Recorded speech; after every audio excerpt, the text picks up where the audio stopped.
आत्मा की पुकार कभी कभी रात के सन्नाटे में, जब चारों तरफ सब कुछ शांत होता है, जब मोबाइल की स्क्रीन बंद हो चुकी होती है, जब कमरे की लाइट बुझ चुकी होती है और सिर्फ छत की ओर देखते हुए हम अपने ही विचारों में डूबे रहते हैं, तब एक सवाल भीतर से उठता है। आखिर मैं यहाँ क्यों हूँ? क्या ये जीवन मैंने खुद चुना है या ये सिर्फ एक इत्तेफाक है? आपने भी कभी न कभी ये सोचा होगा, जब जिंदगी का बोझ आपको दबाने लगता है, जब सोसाइटी की एक्सपेक्टेशंस आपको तोड़ने लगती हैं, जब आपको लगता है कि आपकी मेहनत के बावजूद आपको वो नहीं मिला जिसकी आप तलाश कर रहे थे, तब ये सवाल आत्मा की तरह आपके सामने खड़ा हो जाता है। बहुत से लोग कहते हैं कि हम बस इस दुनिया में फेंके गए हैं, हमारे पास कोई चॉइस नहीं थी।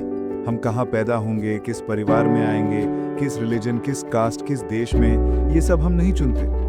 और यही सोच हमें भीतर से असहाय बना देती है, जैसे हम किसी ऐसे खेल का हिस्सा हैं जिसका कंट्रोल किसी और के हाथ में है। लेकिन क्या सचमुच ऐसा है? या हो सकता है कि इस पूरी कहानी के पीछे एक गहरी योजना हो, एक ऐसा रहस्य जो हमारी आंखों से छिपा है लेकिन आत्मा कहीं भीतर से जानती है। भारतीय दर्शन, उपनिषद और गीता ये कहते हैं कि आत्मा कभी मरती नहीं, वो अनंत है। ये जीवन, ये शरीर, ये अनुभव, सब कुछ एक यात्रा का हिस्सा है।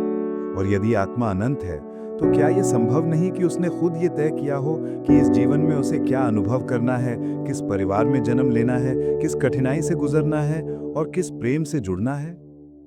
आप सोच रहे होंगे, पर क्यों? आत्मा ऐसा क्यों चुनेगी? कोई भी दुख, दर्द, संघर्ष क्यों चुनेगा? यहीं से शुरू होती है वो गहराई जिसे समझना हमारे जीवन का सबसे बड़ा रहस्य है। आत्मा का चयन और जीवन का खेल।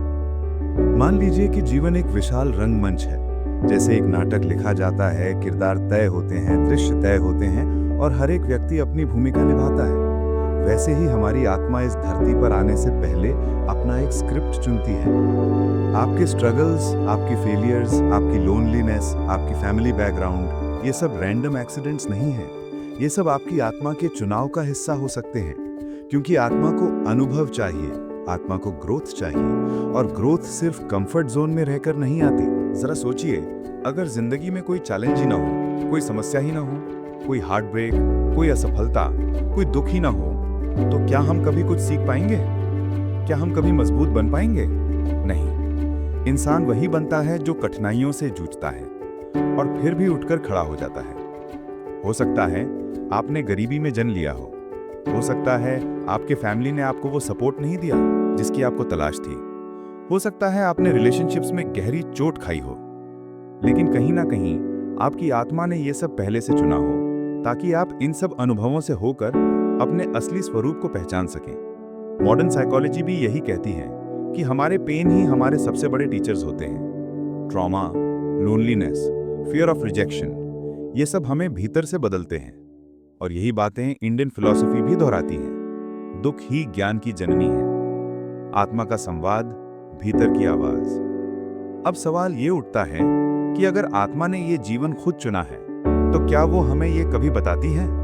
हाँ, लेकिन उसकी भाषा अलग है। आत्मा हमें शब्दों में नहीं बल्कि संकेतों में समझाती है। कभी आपने महसूस किया होगा कि आप किसी राह पर चल रहे होते हैं और अचानक दिल कहता है ये रास्ता सही नहीं है, या फिर आप किसी से मिलते हैं और बिना किसी रीजन के आपको लगता है कि ये कनेक्शन गहरा है, जैसे आप उसे पहले से जानते हो।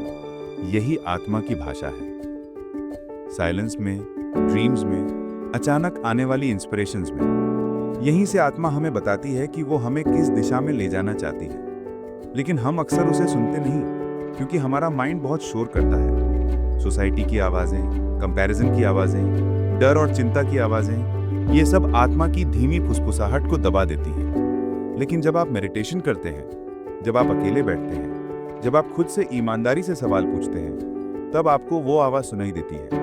और वही आवाज कहती है, डरो मत, ये सब तुम्हारे ही चुनाव का हिस्सा है। हर दर्द, हर असफलता तुम्हें वहीं ले जा रही है जहां तुम्हें पहुंचना चाहिए। आत्मा का रहस्य और आपका प्रश्न। तो क्या हमारी आत्मा ने यह जीवन खुद चुना है? शायद हाँ। शायद हम सब इस विशाल कॉस्मिक प्ले के एक्टर्स हैं और हमारी आत्मा ही स्क्रिप्ट राइटर भी है। हो सकता है आप आज टूटे हुए हों, हो सकता है आपको लगता हो कि जिंदगी अनफेयर है, लेकिन अगर ये सब आपने खुद चुना है तो क्या ये पॉसिबल नहीं कि इसमें एक गहरी मीनिंग छुपी हो? हो सकता है ये दर्द आपको आपके असली स्वरूप तक ले जाने का रास्ता हो। याद रखिए, आप पीड़ित नहीं हैं, आप एक यात्री हैं और ये यात्रा आपकी आत्मा ने ही तय की है। अब सवाल आपके सामने है, अगर आपकी आत्मा ने ये जीवन खुद चुना है, तो क्या आप इसे पीड़ित की तरह जीना चाहेंगे या एक जागरूक यात्री की तरह?